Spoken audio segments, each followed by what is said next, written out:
Por ejemplo, el amor es un sentimiento. Según la Biblia, el amor no deja de ser. Pero emociones como el enojo, como la envidia, como la ira, son momentáneas. No todo el tiempo vas a estar enojado, no todo el tiempo vas a tener envidia. Son emociones, alteraciones del ánimo por periodos más cortos de tiempo. También tienen que ver con la parte somática, o sea, se ve en la expresión del rostro. Hay una actitud física con la cual puedes demostrar emociones. Los sentimientos pueden ser más reservados, más guardados. Puede ser que una persona ame a otra y no lo exprese físicamente. Entonces los sentimientos y las emociones son cosas diferentes.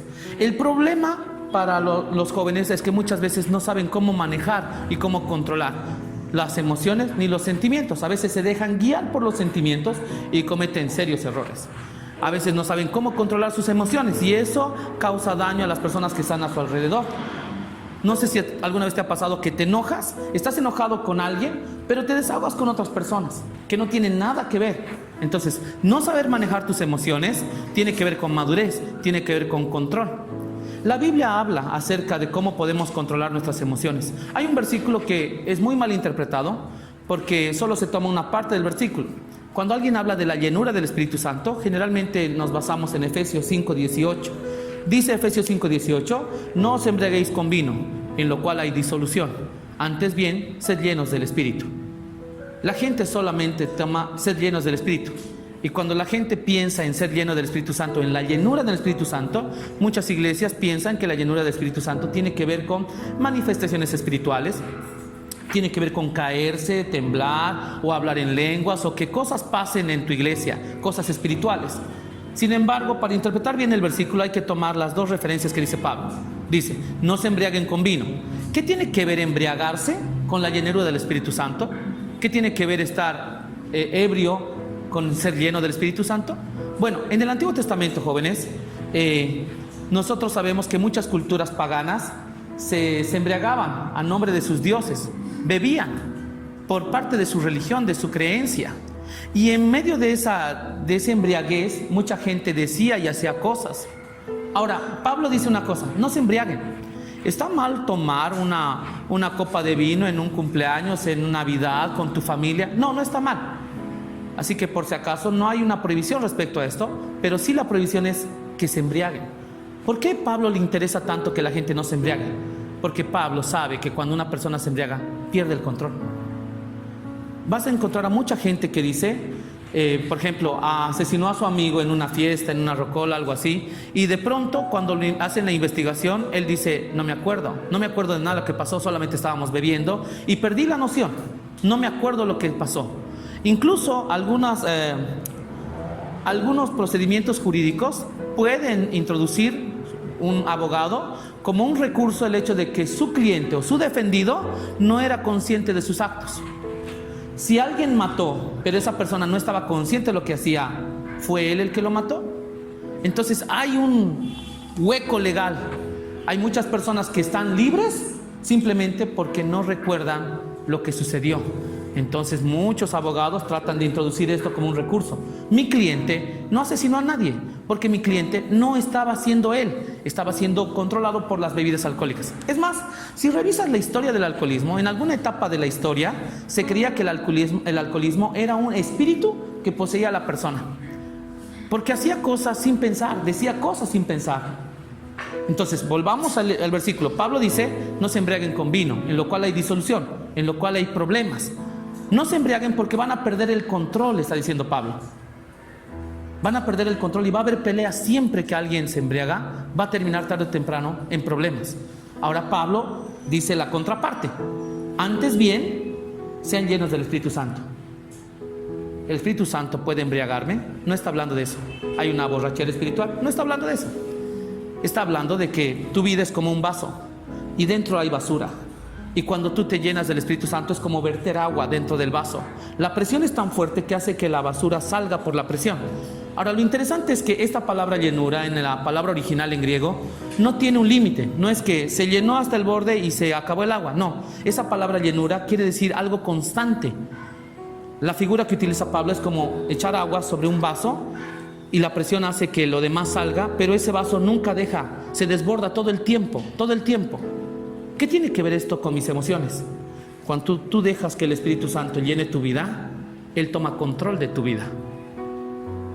una persona que no tiene el Espíritu Santo va a descontrolarse tarde o temprano. Te explico. Por lo menos hemos identificado 3 grupos de emociones. Hay emociones espirituales: gozo, paz, que vienen de Dios, también conocidos como el fruto del Espíritu. Amor, gozo, paz, paciencia, son entre sentimientos y emociones que vienen de Dios. Luego viene un grupo de emociones que son humanas. Estas emociones son como el dolor, la aflicción, el enojo, son cosas humanas. ¿Quién no se ha enojado? ¿Quién no se ha afligido alguna vez? Son emociones humanas, completamente normales y naturales. Todo el mundo en algún momento va a sufrir. Pero viene otro grupo pequeño, pero muy tóxico, que se llaman las emociones que son carnales. Son cosas que no están en Dios, que no son normales en el ser humano, pero que a raíz del pecado pueden florecer, como la ira, como la ambición, como la codicia. Cosas contra las cuales Dios ha establecido 10 mandamientos. ¿Por qué? No quiere que tengamos ese tipo de emociones. ¿Cómo puedo dejar de tener tanto enojo? Necesitas control. Y ese control viene del Espíritu Santo.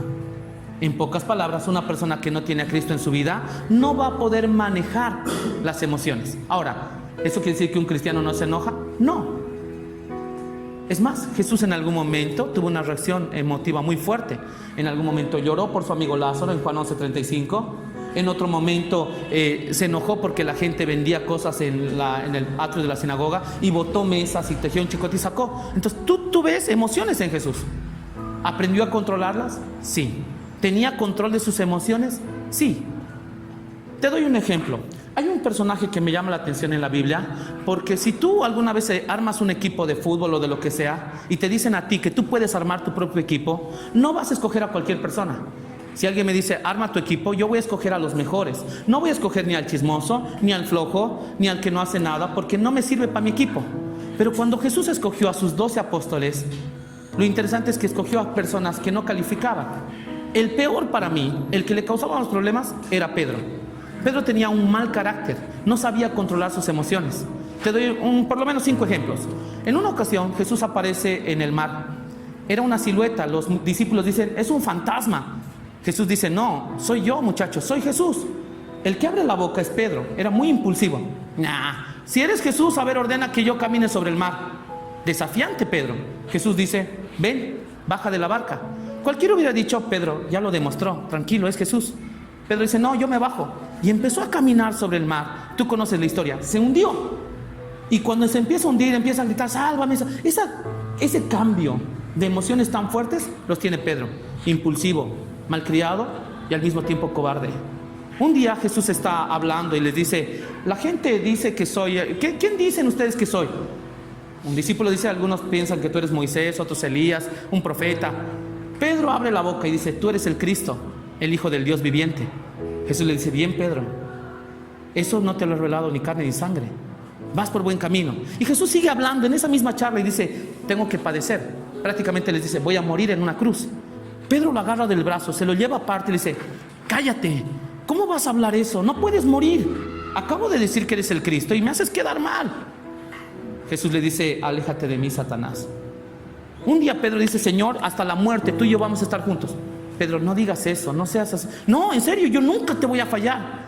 Pedro, antes de que cante el gallo, 3 veces vas a decir que ni me conoces. Un día Jesús estaba lavando los pies a los discípulos. Llega donde Pedro. Pedro dice, no, tú eres el maestro, ¿cómo me vas a lavar a mí? Jesús le dice, si no te lavo los pies, no puedes estar conmigo más adelante en lo que viene. Pedro piensa y dice, ya, entonces no me laves los pies solamente, lávame todo el cuerpo, las axilas, todo. A ese extremo se iba Pedro. Era muy impulsivo, no pensaba antes de hablar. ¿Quién creen ustedes que cortó una oreja cuando arrestaron a Jesús? No se lo lleve. Cortó una oreja. Ay, Jesús agarra la oreja. Ay, Pedro, colocar la oreja. Cuando Jesús resucitó, algo interesante es que están caminando por la playa. Pedro está con él. Detrás viene Juan. Juan tenía 17, 20 años. Era muy jovencito para ser apóstol. Pero Jesús lo eligió. Entonces Pedro camina con Jesús. Mira para atrás Pedro y ve que está viniendo Juan detrás de ellos. Pedro le dice a Jesús, Señor, ¿cuánto tiempo más vamos a estar con él? La pregunta era como diciendo, ¿qué hacemos con este muchacho? Esto es para hombres, mándalo a su casa. No nos sirve. Y muy protocolar y de una manera muy educada, Jesús le dice, ¿y a ti qué? O sea, ¿qué te importa? yo sé lo que voy a hacer con Juan, preocúpate por ti. Pedro, el impulsivo, el malcriado, el que no controlaba su lengua, el que decía cosas que no cumplía. Antes de morir, Pedro escribe 2 cartas. Y voy a leer lo que dice en sus cartas. En 1 de Pedro 5, del 5 al 6 dice: igualmente, jóvenes, estén sujetos a los ancianos, sean sumisos, revístanse de humildad. Dios resiste a los soberbios, da gracia a los humildes. Humíllense pues bajo la poderosa mano de Dios, para que Él los exalte cuando fuere tiempo. ¿Se dan cuenta? Pedro dice: jóvenes, no sean soberbios, sean humildes, tienen que ser más tranquilos. Pedro, ¿cómo es posible que Pedro, el boca floja, diga esto? Control. Cuando una persona madura, aprende a controlar sus emociones. Cuando te enojas, tienes que buscar la forma de cómo controlar eso.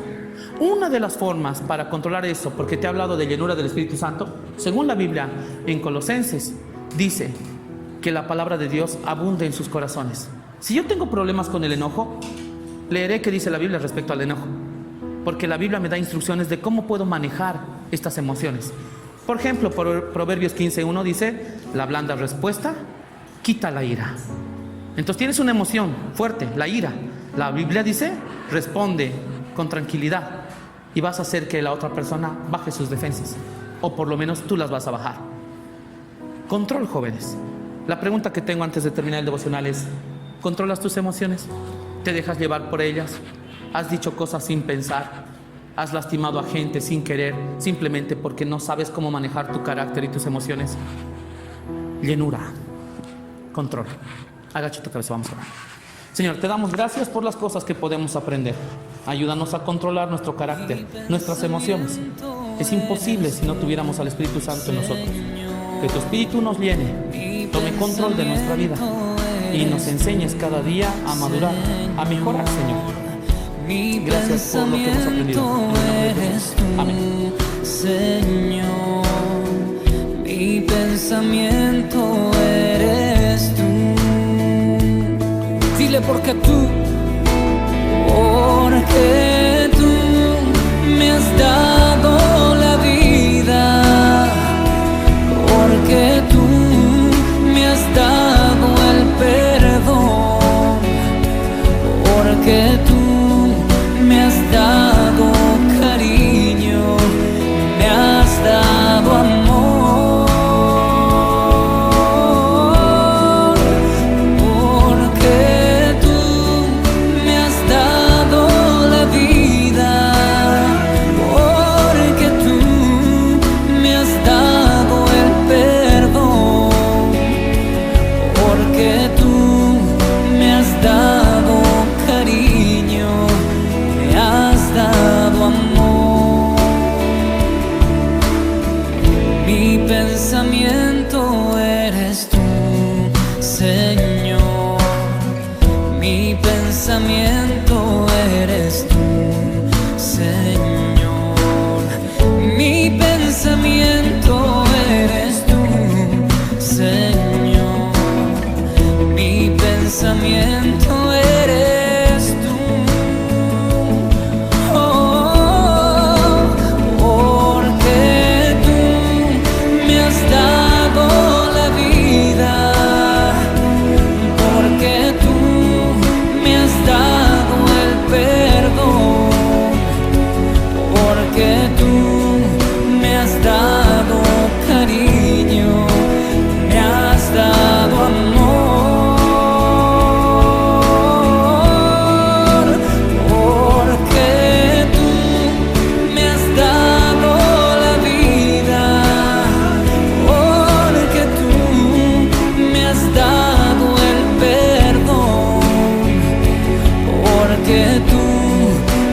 Dado cariño.